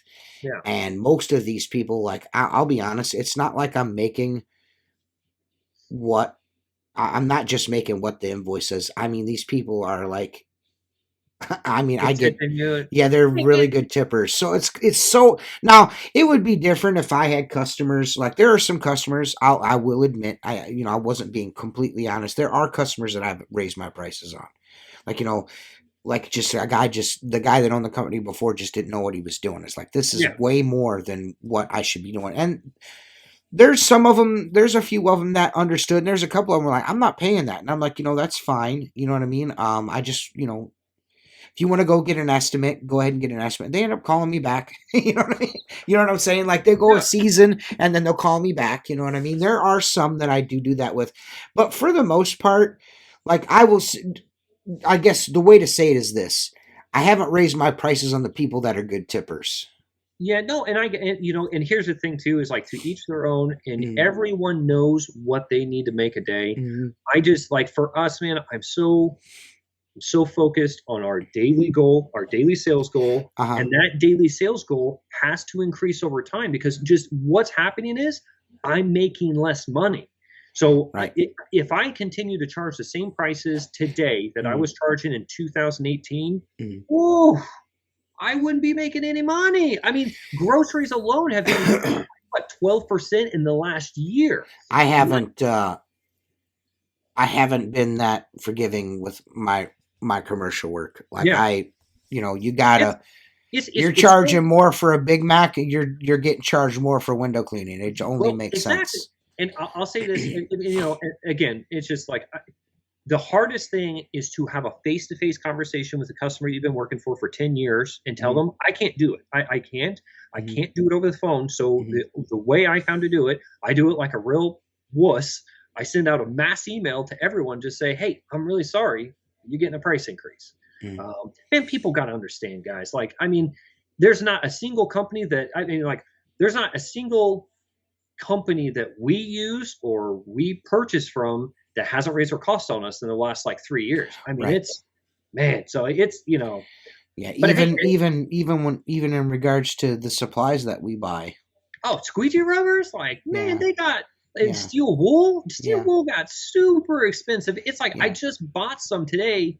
Everything is just going up. So your $250 house, it just isn't what it used to be. I mean, even the gasoline, my insurance. So, man, I don't know. That's why I'm so big on keeping up on raising prices. It's really important to us. Like, and I also think maybe that also is a region thing too. Like, some of these customers that I haven't raised prices on, I'm doing them once or twice a month. For 4 months out of the year. You know what I mean? These are vacation homes. So it makes a little more sense in that regard. You know what I mean? Because I'm typically only doing the outside. The screens are already removed. You know what I mean? Like there's not a lot. So it's kind of like, I'm doing the same thing I was. I know it's a little bit more expensive. It just, but. Okay, so for us, No, I get it. I get it 100%. I'm not like busting your balls. I mean, like everyone knows what they want to make, and if you're making that, then don't raise the price. Like, I mean, I do have clients from years ago. If I'm still cranking out $200 per man hour at your home, easy peasy, why do I need to raise your price? Or do I need to make? Because I know what I want to make per man hour. Right. So, but if I'm going to your house and I'm making $50 an hour, do something seriously wrong here. I love you, Sarah, but yeah. I've got a job like that. They're a really nice couple. I do them all the time. They're, I maybe 8 months out of the year I'm doing them once or twice a month. It just depends on the weather and stuff. And sometimes it's inside and out. They went with a different company to have their power washing done, and they had the dude clean the windows while he was there. He's he's a pressure washing guy. He was all over social media. I don't know what happened to him, but he's a pressure washing guy. I can't wait to learn who this is. He went out and got himself a water fed bowl and become a window cleaning guy. And then she's like, can you do the insides? Like, we don't do insides. Oh, why not? Yeah, because why would he do the inside? That doesn't make any sense. Yeah.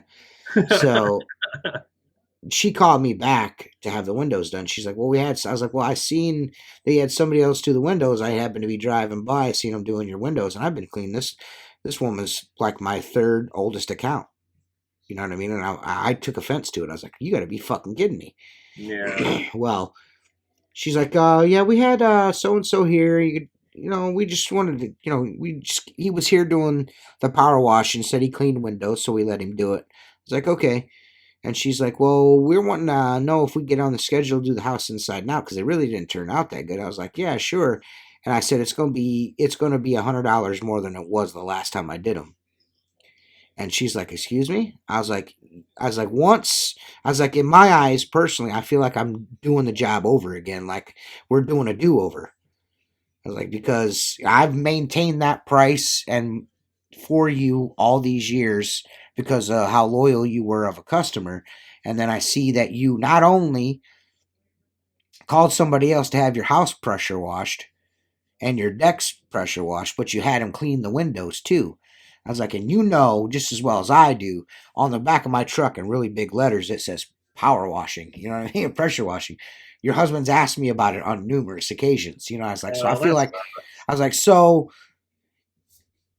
as far as I'm concerned, we're starting over. And I said, this is my price now. As for a new customer, this is what my price is now. And she's like, well, let me get back to you. She called me back 3 days later and she's like, that's fair. She goes, we're going to go ahead.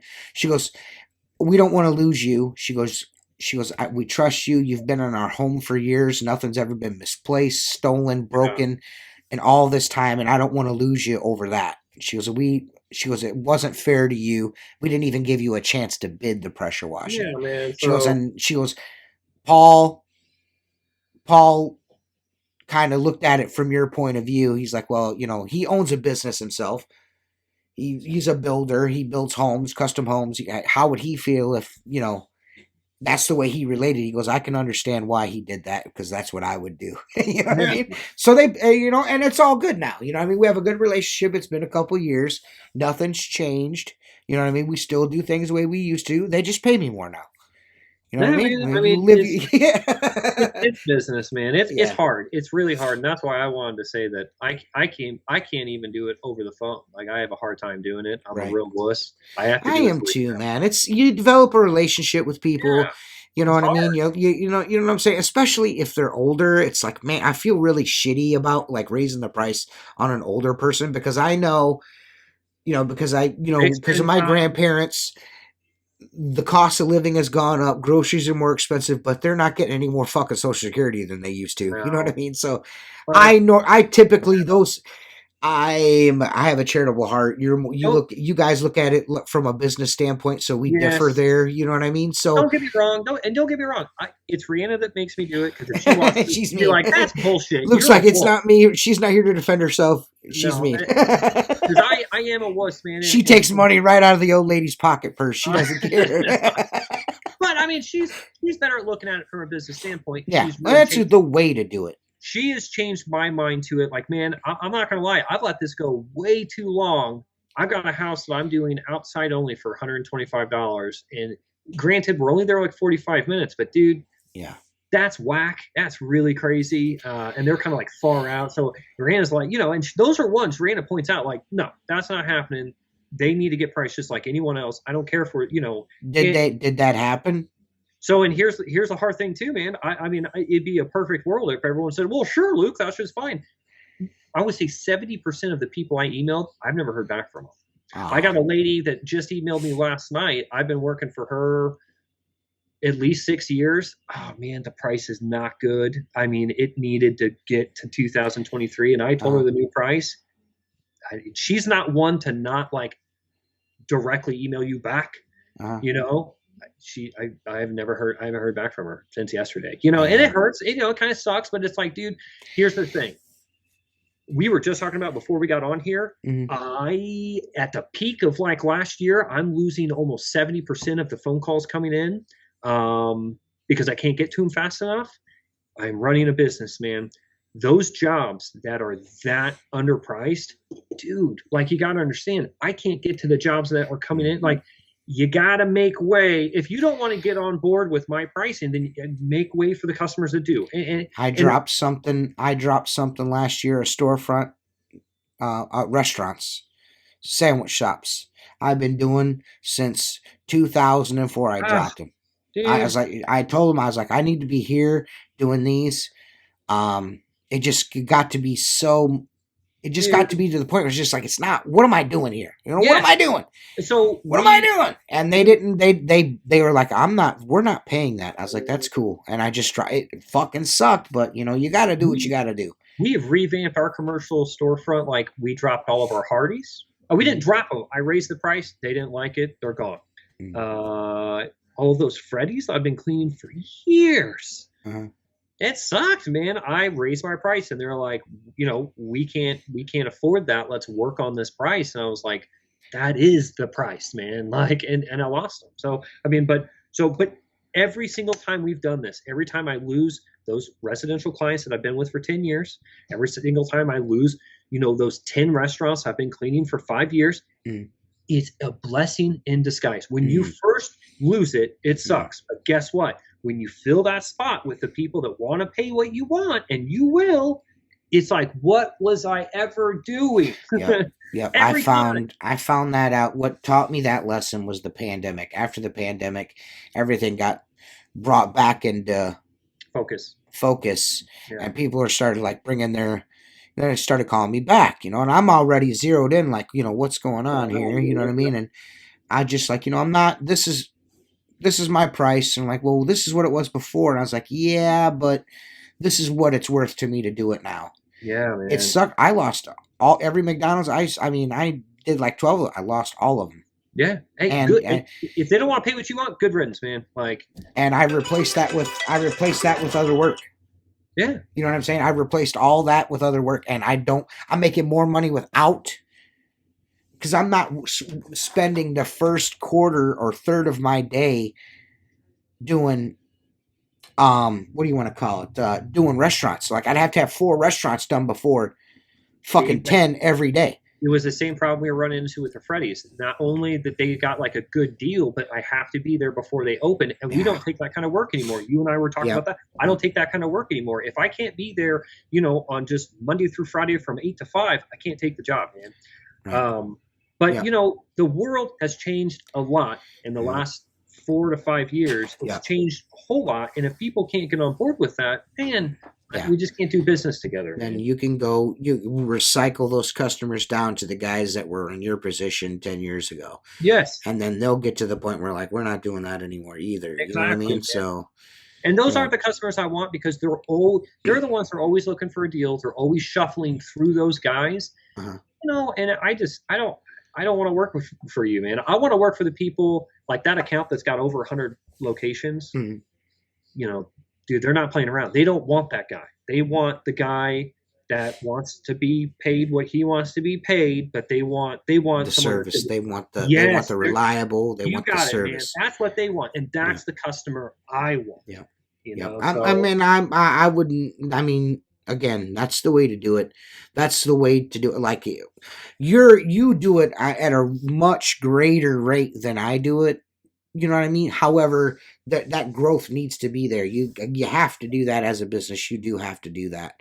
So for us, sounds man, like it's working out pretty good, man. it is for us, and I know I keep going back to that, but the biggest thing that I think helped me in Rihanna was it was back in like 2018. I started setting these sales goals, daily sales goals. I was like, okay, I remember back then I was like, we're gonna make $1,500 a day, and we're like, whoa, that's a lot of money. Yeah.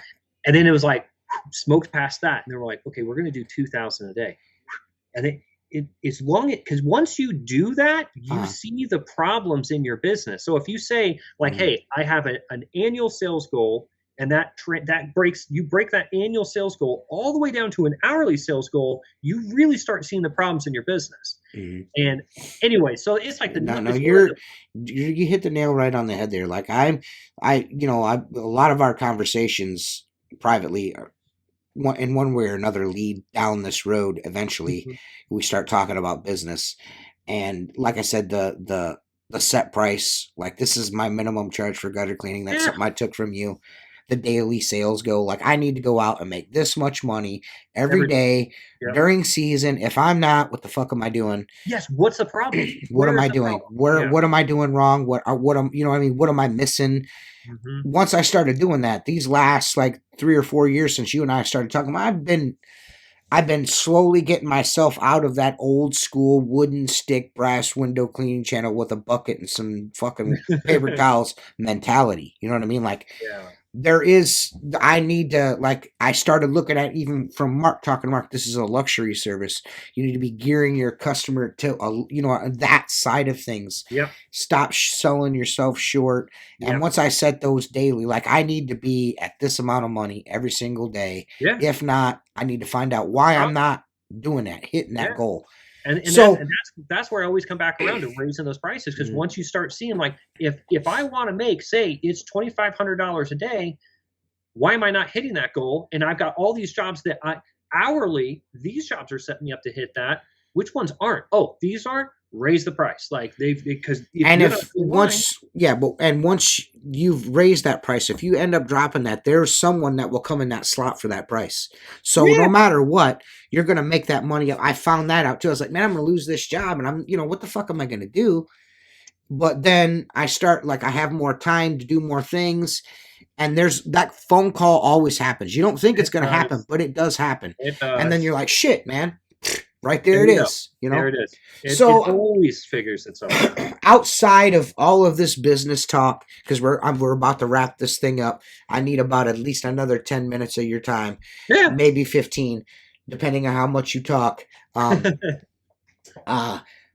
How, outside of window cleaning, outside of I'm remodeling my house, what is Luke super passionate about right now? What is, like, man, if I got some free time to go do something, I want to go do this? That's a good question. So I've been since last year. I got a little I've always been in tattoos. I got kind of self-conscious because it was a photo I took for work, because I still take pictures for, like, our Instagram and shit. I saw my sleeve over here, and I saw all these colors falling out, and I was like, man, I've been telling myself for years, like, I was going to go fix that, and I've got a sleeve over here. It's not even a sleeve. It was halfway done. So I've been getting all of my tattoos redone, and then more tattoos. So I've been into that, which just feels good, man, because you know what it's like. You've got tattoos, and if you've got tattoos, everyone's got tattoos they don't like. That's just I am covered in tattoos that need to be redone. And I'm going to be honest with you. You and I had this long discussion about it, and I told you I just don't know if I want to sit through that shit again. I just don't know if I care enough. No. Hey, I totally get that too. Yeah. I totally do. Like, I don't think I've had this conversation with anyone that has tattoos that agrees with me, because everyone's like, dude, I just don't give a shit anymore. And I'm like, hey, I totally get that too. I really do. It was just something that kind of ate at me, and I was like, you know what else am I doing? And I was like, because the house is done. So that's something I've been into. Like, I've been going up for weekly appointments for fucking months. Been getting that done. To be, I've always been into shooting, but been doing a lot of shooting over the last. Right. I essentially wanted you to just tell me that you like fucking John Wick. This motherfucker, guys, listen, this dude is John Wick out here. Luke the window cleaner is okay, John Wick. Nobody knows that, man. In fact, there's a video, I think, Jersey put up a question one day, like, "What's everyone doing today?" And I was out planking with a suppressed. Yeah, you sent me a video one day. No, I was like, "Hey man, what are you doing?" And you sent me a video back. Bing, bing, bing, bing, bing. I'm like, Jesus, bro. Yeah, so no, man, I love shooting, man. I love the sport of it. I love shooting. It's a lot of fun. So Yeah, I've been in ever since I quit YouTube. I think it's fair to say I've replaced that hobby with shooting. Like I've really got yes, into. yes, yeah. You showed me a couple of your guns. I'm just like, bro. I mean, like you got a pretty much a Ferrari pistol for. It's So really nice. I'm not done with it. I'm mad jealous, super jealous. I just did a. We're talking trigger jobs and everything, guys. This guy's not messing around. I just sent it off for a new trigger. I've been fine tuning the trigger drop. I took that from a 12-pound trigger pull on double action to a 6-pound trigger pull, and the single action is now 1.75 pounds for the single action trigger pull. I mean, it's dude, and the reset is. Anyways, it's. So that's something I'm pretty into. Now, you know what would be cool is going to Terran Tactical. How cool would that be to have that dude fucking teach you? That's where all the dudes all the Hollywood stars go to this guy for action movies to learn how to shoot. I know who you're talking about. Oh, that'd be so dope. Yeah, dude. I want to be honest with you. The reason why I don't go to the range like I used to anymore is because I am ready. I'm like, I can't spend any ammunition on anything. I might have to fight the Chinese, the Russians, or aliens. And the shit is so expensive, dude. Dude, so that is one thing. It is quite expensive. It is quite an expensive hobby, but it's one that I'm pretty into, and I've always been into it. I never really talk about it, but it's something I've gotten back into quite a bit. Cool.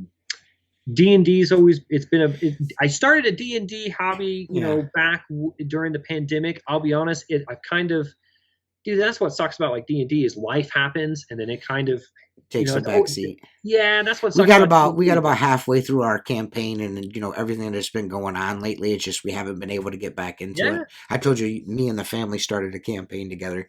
Me and the girls and Uriah. So, I just, and like you said, I mean, it's always there. You know what I mean?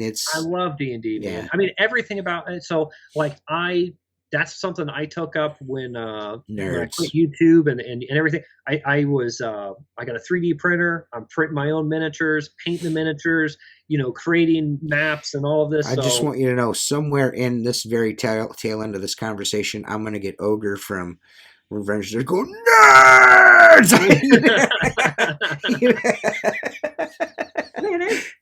Whatever, dudes. D&D is fun, man. Yeah.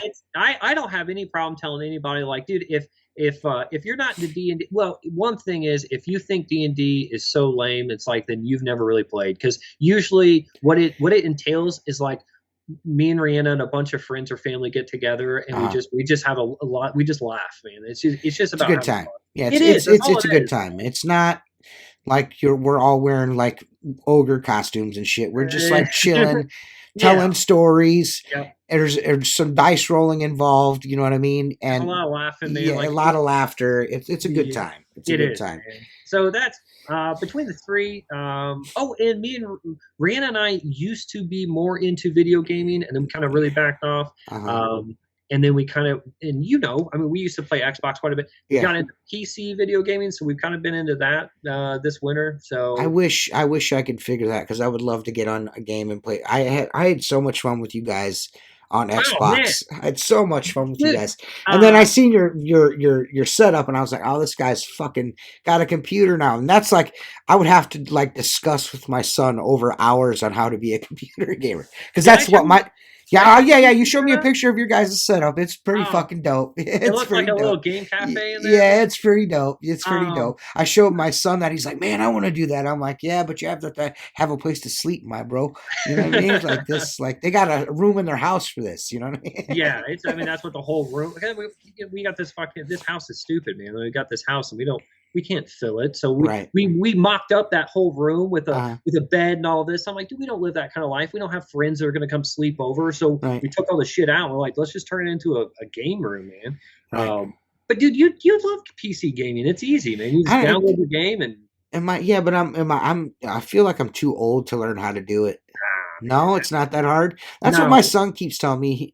He's like, "You be good at it, Dad. You be good at it, Dad." And the thing is, you do not have to that's the biggest misconception is you have to game with the keyboard and mouse. Just get a controller, plug it in. That's what we do. We just plug the controller in. Unless I'm playing Call of Duty. If I play Call of Duty, I still prefer keyboard and mouse because it's faster. But if I'm playing, we play a lot of Fortnite, and Fortnite, I just play on the controller, man. Oh, I love Fortnite, man. See, I've you know never what played. doing right now? Playing Fortnite. You know what I'm gonna do as soon as I jump off here? Play Fortnite. My daughter, my two daughters, my son, and Jennifer, they all play Fortnite together here. I was like, oh man, yeah, they all play Fortnite together. I've never played it. Do they do teams or they just do? And do they do solo? Do they do the no build or build? I don't know, Luke. All I know is all I hear is laughter. Oh man, yeah, that's all I hear. Fun. Yeah, they have a lot of fun. Yeah. I kind of regret ever playing Call of Duty or any other first-person shooter because on Fortnite, man, you could be driving cars or flying them, in the air with balloons, and it's just so much better, man. It's a lot of fun. Yeah, we're laughing all the time. Hell, my wife, she just beat that Harry Potter game that came out. Oh, really? That?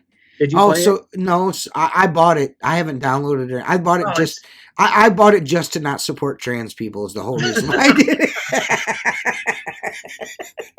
That's the whole reason why I bought it. That's the only reason you got it. That's the only reason why I got it, because I don't support trans people. No, I pre-ordered it and bought it and everything. I just haven't downloaded it because I'm gonna be honest with you.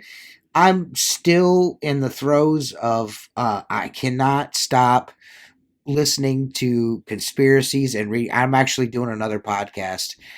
It's on the low. Nobody knows about it yet, but I think people are going to be surprised when it comes out. Me and someone else everyone else knows is doing a conspiracy podcast together, essentially. Oh, cool, man. And I just I've been so deep in that I haven't had time to video game. Like normally this is my video game time. Like I've been playing DC Universe Online on the PlayStation for fucking 11 or 12 years. I've got so much time invested in it. I'm actually trying to get my you could play like PlayStation and PC can play together, and so I've been kind of trying to talk him to playing with me and stuff, you know what I mean? So we'll see what happens. I don't know if that's going to happen or not, but hopefully it happens. We'll see. Where you go? Oh, he's gone. He's gone. I'm going to presume it. So I don't know what happened there. I'm not exactly sure. Nobody knows. We just you know what it was. You were promoting your fucking conspiracy podcast. Yeah. Shut this guy up. He's about to reveal all so of the much truths. Good information. Yeah, all of the truths are gonna come out. That's what it is, man. I wanna finish this up by saying, I appreciate you calling me back, being patient, so we could get an end to this. No, hell yeah. But I really appreciate you coming on. I think people are going to dig the fact that we got the bullshit for an hour and 30 minutes. You guys would have had more content if I would have pressed record as soon as our conversation started. But there's some things that are left better unsaid. I think I like to have a little conversation with my friends every now and then, and not everybody needs to hear that conversation. So. I feel like we got a bunch of bases covered. We found out why you did this, why you do that, how you run your business, how life's been going, what you like to do when you're not cleaning windows. How is Rihanna, by the way, and all the cats? Everybody's good, right? Oh yeah, man. Everyone's great, man. We're just she's downstairs kicking ass on Fortnite right now. Yeah, I'm kind of jealous. I'm gonna go down. The first thing I'm gonna ask her, I'm like, how many rounds did you win? I got to win that many rounds now. Yeah. No, things are good, man. Good. I'm glad. And so should people start holding their breath now for you to make your next YouTube video? Not unless they want to die. Well, dude, I just want to say that I super appreciate the fact that you take the time out of your day on several occasions now to at least grace us all with your presence on my YouTube channel. Oh, hell, anytime, man. I told you a million times. That's why, I told Rihanna when you told me I was going to come on, I was like, man, I'm going to be up there like an hour and a half. I'll be done. I'll be back to, and that's why I'm on here for like 3 hours. We've been talking for about 2. If you don't, I mean, the problem is this: we got like maybe an hour or 45 minutes that we've recorded. There's like almost another hour before that we did it. It's just bullshit, man. No, man, I'm happy to do it because every time I come on, it's just just catching up with a buddy, man. Right. So. Well, and we don't. It's not like we speak to each other every single day. So when we do talk, it's usually for a while. So I appreciate you taking the time, man. I appreciate your friendship. Even after everything I said about you, we made. I told you, man. I think even after all the things we said about each other, the fact that we became friends. The one that got to me the worst is you called me a liberal, man. Yes. That was the one, out of everything, man, that was the one. I remember the first civil conversation that we had. The very first thing that came out of your mouth was, dude, I'm not a fucking liberal. Oh, man. That was the one that irritated me, man. Number one, I'm not a fucking liberal. And I'm like, you're not? You're like, no, I am not. No. I remember that one that for some reason, man, that one really got to me. Like, I'd be sitting there fuming about it. Right. Well, I'm super appreciative for you coming on and doing this. And, I'm glad everything's going well. And, thank you. Well, I guess we'll talk to you. I mean, one of these days, one of these years down the road, I'm sure we'll have you on the podcast again. Oh, yeah. Hey, anytime, man. I was actually going to reach out to you and just, offer, like, anytime you got a spot to fill or something like that. Like now, I mean, sometimes we might have to bounce back and forth on a date, but it took us a little while to get this nailed down, but I understand that, you know what I mean? Like you were like, I could do it this, and I'm like, dude, I can't do it that day. You know what I mean? So it's always something, but man, we'll figure it out. Yep. All right, man. Well, you take it easy, buddy. Thanks again, Luke. Yeah. The artist formerly known as Luke the Window Cleaner. I like that. You take it easy, buddy. All right, you too, man. Peace.